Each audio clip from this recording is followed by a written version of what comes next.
We have to raise the bar high because they're doing it in other countries. And we have to be able to do it right here in the United States. It will be an amazing thing to hear your child say, you know, I'm ready. My name is Melissa Collins. I teach second grade in Memphis, Tennessee. At first, it was like, well, I don't know if my students can really get into this close read. You have to just scaffold it in a way that students can understand. It took a while, you know, but what I did, I just made sure that the students understood what a paragraph looked like, how many sentences you have within a paragraph. Make them go to the text and cite that evidence. And I love hearing my students say, scholars, paragraph 1, sentence 2 says, and they're able to find that evidence. I have those students that will say, take it to the text, take it to the text, take it to the text.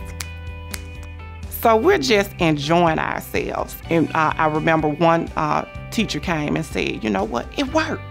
It worked. They know how to cite the evidence. They are building, their confidence is building, and they're able to see things differently. For educators who try to implement the standards, I will let them know, yes, the work can be difficult, but it's rewarding when you focus on the students. They are your prize. And when they can take ownership of the standards, then you have done a job well done. There's some bigger ways I've changed my teaching style and some smaller ways I've changed my teaching style as I've transitioned into the Common Core standards. I'm Tricia Ebner. I'm a gifted intervention specialist, and that's basically a teacher who works with gifted and talented kids, teaching them English language arts in grades 6, 7, and 8. One of the bigger ways I've changed what I'm doing is really setting things up much more as a discovery kind of approach, rather than just here's what you need to know. It's okay, here's this that we need to try to do. How are we going to do it? So putting them in a position of exploring, discovering, taking risks, and trying to make it so it's safe risk-taking for them. As high school is pushing them ready for college, they're going to come back from college saying, I was ready to go. When I look at my students, when they come back and see me as freshmen, sophomores, juniors, seniors in high school, their confidence level is really, really high. And it doesn't always start out that way. Probably the best physical evidence I have of this is a letter one of the freshmen came and handed me really quickly at the beginning of the year this year. And she just said, I've been carrying this around for months. I need to get this to you.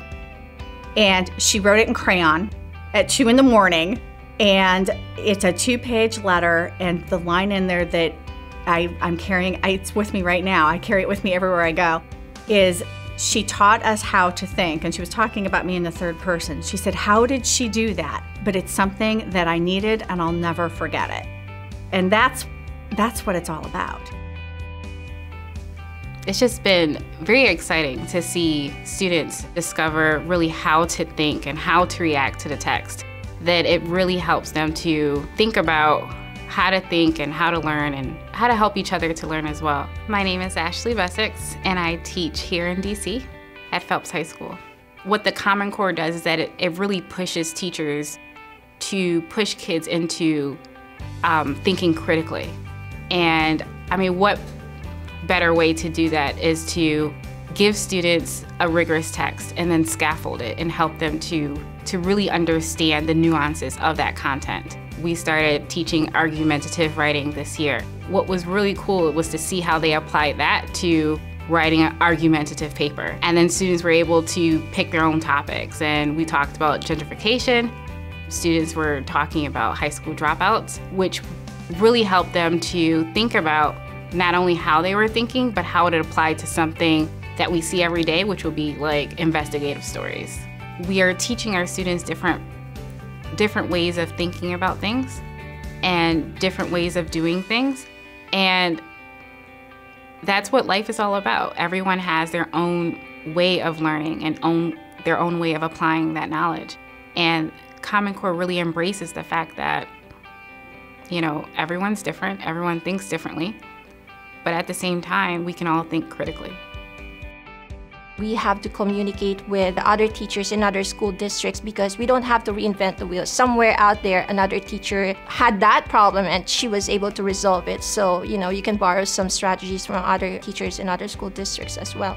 My name is Maria Angela from Washington, D.C. I teach at Jefferson Academy Middle School, teaching students with specific learning disability in a self-contained class. I felt that I was isolated inside the classroom as a special education teacher because I wasn't really reaching out to other teachers. There were no collaborative planning time. There was no time for us to talk about, what is good for our students. But then with the Common Core Standards, we are given enough time to collaborate and talk about the kinds of lessons that are good for the students, what are resources that are available for them, the informational text or the literary text that we have to give the students, and how are we modifying it for our special education students. Just recently, we had this lesson about natural disasters. During that unit was the time when Hurricane Haiyan hit the Philippines. And my students thought of writing letters to the victims of Hurricane Haiyan, especially to their peers. And they also thought of creating a blog so that they can be a good example to other kids in other parts of the world so that other kids would reach out to them too. One of the first successful experiences I had with Common Core was a lesson where I tasked the kids with telling me how what an atom looks like.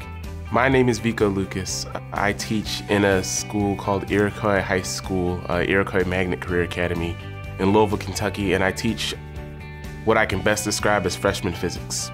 First thing I do, which always falls on his face, is take this and read it and tell me what an atom looks like.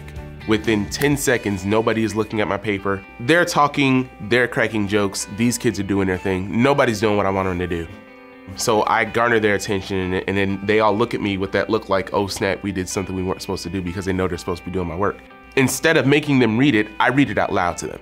So I sit and I read. And I read through the whole thing and they follow along, and then I ask them the first question on the back.